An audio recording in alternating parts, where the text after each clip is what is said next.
बिहारी के प्रिय साथियों को मैं नए साल की शुभकामना और बधाई देने आया हूँ। और ये सुखद संयोग है, हमारे दल के वरीय नेता लाल बाबू लाल जी उप मेयर के रूप में लोगों ने चुना है, इसलिए इनके मतदाताओं को भी मैं तहे दिल से बधाई शुभकामना देता हूँ।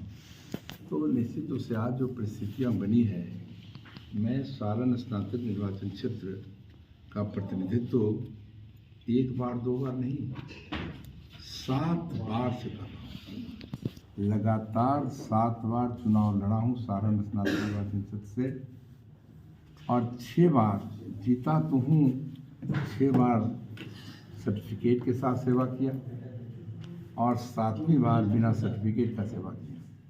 सर्टिफिकेट स्लिप कर गया, लेकिन सेवा में मैंने कोई कटौती नहीं की, लगातार चलते रहा हूँ। हमें प्रसन्नता है इस बात से कि देश के मतदाता काफ़ी मैच्योर्ड हैं, संख्यात्मक निर्णय लेते। यही कारण है कि एक रिकॉर्ड है प्रदेश में और देश के स्तर पर भी चर्चा है कि महाचंद्र सिंह एक ही चुनाव क्षेत्र से बराबर चुनाव लड़ते हैं और जीतते हैं।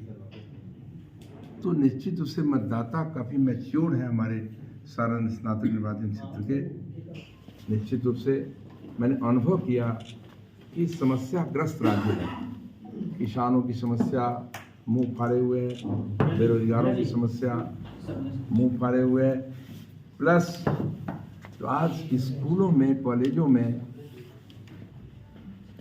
निश्चित रूप से अंबार लगा हुआ है समस्या का। प्राथमिक विद्यालय मध्य विद्यालय के शिक्षक, बड़ी साधारण बात, सरकार वेतन बढ़ा दिया, 15% वेतन की बढ़ोतरी हो गई, लेकिन एरिया का भुगतान नहीं हो रहा है। सड़क से लेकर सदन तक लड़ाई मैं किया हूँ तमाम बुद्धिजीवियों के लिए, हर स्तर के बुद्धिजीवियों के लिए, चाहे वो प्राइमरी स्कूल के शिक्षक हों, मध्य विद्यालय के शिक्षक हों, माध्यमिक विद्यालय के शिक्षक हों, कॉलेज के हों या अलग टेक्निकल इंस्टीट्यूशन से जुड़े हुए हमारे शिक्षक साथियों, सबों की लड़ाई मैंने लड़ा है और निदान कराने का प्रयास भी किया है। निश्चित रूप से मैंने कहा भी है कि आज पूरा का पूरा हर सेक्टर हमारा समस्याग्रस्त है।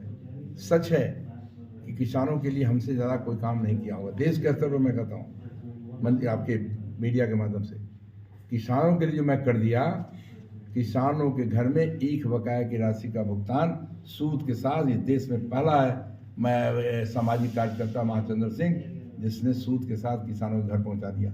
5 रुपया किसानों के घर कोई पॉलिटिकल पार्टी या नेता नहीं पहुंचाया है। वो मैं सीना तान कर कहता हूँ। ताल कटोरा मीटिंग में मैंने कहा था, लड़ाई लड़ा था मैंने, किसान से कर मैंने निकला था, कभी सदन में लड़ाई लड़ा, अंत में हाई कोर्ट से लड़ाई लड़ करके सूद के साथ किसानों के घर पहुंचा दिया। इस बार का क्या मुद्दा है आपके चुनाव का? इस बार का तो मुद्दा बड़ा स्पष्ट है। जो समस्याग्रस्त आज पूरा राज्य है, किसानों की समस्या है, हमारे बेरोजगार भाइयों का समस्या है और शिक्षकों की समस्या का तो अंबार है। नया कोई नई समस्या नहीं है। अब सरकार ने मध्य विद्यालय माध्यमिक विद्यालय नियोजित शिक्षक का वेतन बढ़ोतरी कर दिया 15%। आज तक कई वर्ष से उसका एरिया नहीं मिल रहा है। तो ये सरकार जब कोई निर्णय लेती है तो निश्चित रूप से अपने खजाना को देखती है और तब निर्णय लेती है, कानून बनता है। हमने ये निर्णय लिया। दुर्भाग्य है इस राज्य का कि ऐसे मुद्दे जो जिसमें सरकार को कुछ नहीं करना है, जब कानून बना दिया उस हिसाब से कार्रवाई करो। तो बात सही है कि ऐसे गंभीर मुद्दे जो हमारे जूझ रहे हैं शिक्षक, हर स्तर के शिक्षक साथी, उसका निदान करेंगे। और मैं अब फिर कहकर जा रहा हूँ, बेरोजगारी भत्ता भी मैंने दिलाया था नौजवानों को इस राज्य में। आने वाले दिनों में हमें लगता है कि राज्य में भारतीय जनता पार्टी की हुकूमत बनी तो फिर बेरोजगारी भत्ता स्कीम को चालू करवा के रहेंगे। तो 7 बार से आप आए हैं, तो इतने दिनों में क्या किया कि समस्या अभी नहीं, वो तो बहुत बड़ा किताब लिखा जाएगा। जो हम जो किया है वो रिकॉर्ड है। मैंने तो कहा तो कि आज पूरे देश में ऐसा नहीं नेता निकला कि किसानों के घर 1 वर्ष का बकाया राशि का भुगतान सूद के साथ करा दिया हो, कोई नहीं किया। फिर मैं कहता हूँ, जेपी यूनिवर्सिटी में 8 करोड़ रुपया 90 में दिया गया, 9 बरस तक ट्रेजरी में पड़ा रह गया, 1 रुपया इंटरेस्ट नहीं आया। 9 महीने वर्ष के बाद मैं गया था सिंडिकेट में बन करके 2.5 महीने के अंदर 246 एकड़ भूमि अधिग्रहण करवा दिया, पैसा वितरण करवा दिया। घूस मांगते थे लोग, हमने उसको कैंप लगा कर पैसा वितरण कर दिया और वहाँ मार्क कर दिया कि इसमें इंजीनियरिंग कॉलेज खुलेगा तो ये जमीन देंगे, मेडिकल कॉलेज खुलेगा तो ये जमीन देंगे। उस समय वो मैंने किया। आज 5 दिन पहले हिंदुस्तान ने लिखा है, सही लिखा है, वहाँ उस यूनिवर्सिटी के जो हमारे कर्मचारी थे उनके आश्रितों को मैंने नौकरी दिलवाई थी, सामंजन किया था, हम अध्यक्ष थे। अध्यक्ष की हैसियत से मैंने निर्णय लिया कि सही डिमांड है इनका, यानी काम करने का सामंजन होना चाहिए। हाई कोर्ट ने मुहर लगाया, सिंगल बेंच ने निर्णय लिया कर्मचारियों के पक्ष पे, विश्वविद्यालय के पक्ष में। लोग फिर चली गई यूनिवर्सिटी डबल बेंच में, डबल बेंच ने भी 4-5 दिन पहले दिया कि नहीं वो बिल्कुल सामंजन सही था।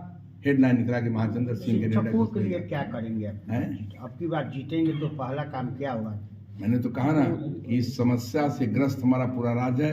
हर स्तर के शिक्षक साथी, खास के primary school, middle school, high school, other institution के लोग निश्चित उसे समस्या मुक्त करेंगे। जेन्युइन है, कोई नई मांग नहीं है, इसलिए वो हमारी प्राथमिकता होगी। और दूसरी बात मैंने कहा कि बेरोजगारों के लिए जो मैंने किया था, बेरोजगारी भत्ता दिवाया था उस समय सरकार से। यदि भारतीय जनता पार्टी की हुकूमत बन गई बिहार में तो निश्चित रूप से मैं वही स्कीम को लागू करा कर रहूँगा, बेरोजगारों को राहत दूंगा। और नीतीश जी तो आपकी बात सब मानेंगे? नीतीश जी हमारी बात माने न माने, मैं तो सदन में बात रखता हूं मजबूती से और मनमाने का प्रयास करता हूं, चाहे कोई हुकूमत हो। जदयू में बहुत उठा पटक चल रहा है, बहुत ज़्यादा बयानबाजी चल रहा है, कुछ बात क्या कहेंगे इस पर? देखिए, अब जदयू तो मैं नहीं कहूँगा कि कोई कंपेयर होगा जदयू और हमारे भारतीय जनता पार्टी। इतना उदार दिल भारतीय जनता पार्टी के हमारे देश के नेताओं का है। माननीय अमित शाह जी या नड्डा जी, प्रधानमंत्री जी ने कृपा किया कि इनकी जो संख्या थी 43 और 73, वो हुकूमत हमने हैंड ओवर कर दिया, उसको उन्होंने चलाया नहीं। और आज तरह तरह के नाम से मैंने बोलने में भी हमें शर्म लगता है। आप ही तरह तरह की कहूँ, कोई यू टर्न, क्या क्या कुमार, क्या क्या बोलता है लोग, मुख्यमंत्री का सम्मान करते हैं, लेकिन ये उनके काम से उन्होंने ऐसा गलत काम किया। भारतीय जनता पार्टी के साथ उचित काम उन्होंने नहीं किया, निश्चित रूप से उनको खामियाजा भुगतना पड़ेगा। उन्होंने आज कहा है कि मर जाऊंगा लेकिन भाजपा में नहीं जाऊंगा। नहीं, उसके पहले भी उन्होंने कहा था, उसके पहले भी कहा था, और सबसे बड़े नेता हमारे माननीय लालू प्रसाद जी भी कहे थे, लेकिन क्या क्या हुआ तो आप ही सब गवाह हैं। हमारे रास पर झारखंड बटेगा, माननीय मुख्यमंत्री जी ने भी कुछ ऐसा ही कहा था। इसलिए ये तो राजनीति में अब ये सब बात रहा नहीं, वसूल की राजनीति नहीं है। वसूल की राजनीति एकमात्र इस देश में भारतीय जनता पार्टी करती है। नीति सिद्धांत की राजनीति, नियत और नीति एक होता है हमारे प्रधानमंत्री माननीय नरेंद्र मोदी जी का, उस पर गाड़ी चल रही है और आने वाले दिनों में गाड़ी चलती रहेगी। अंतिम सवाल है, नीतीश जी को कैसा नेता मानते हैं आप? नहीं, नीतीश जी तो बहुत अच्छे नेता थे, तभी वो चॉइस बने भारतीय जनता पार्टी की। लेकिन कहीं संगत थोड़ा गड़बड़ हो गया, इसलिए थोड़ा सा डाइवर्ट कर गए वो। अब इससे ज़्यादा मैं नहीं कहूँगा। क्या सर फिर आना चाहे तो आप लोग उदारता दिखाएंगे क्या? नहीं, ये तो गंभीर बात है। ये आना चाहेंगे तो ये तो इतना बड़ा दल है, इसका नेतृत्व बड़ा अनुशासित है। भारतीय जनता पार्टी का नेता का नीति और नियत दोनों साफ है, इसलिए ये तो देश के स्तर पर जो हमारा नेतृत्व वर्ग है, माननीय प्रधानमंत्री हैं, नड्डा साहब हैं, राष्ट्रीय अध्यक्ष हमारे, या फिर गृह मंत्री माननीय अमित शाह जी हैं, ये लोग निर्णय लेंगे। चूँकि मामला बड़ा गंभीर है, इस मामले पर कमेंट्स करना हम ऐसे कार्यकर्ता को उचित नहीं। सुशील मोदी जी बोलते हैं कि भाजपा को, नीतीश कुमार को कभी हम सम्मिलित नहीं करेंगे बीजेपी में, इस पर क्या है? तो सुशील मोदी जी हमारे सम्मानित नेता हैं, सीनियर नेता हैं, वो बोलते हैं तो निश्चित रूप से वो हमको लगता है कि ये सही बोल रहे हैं।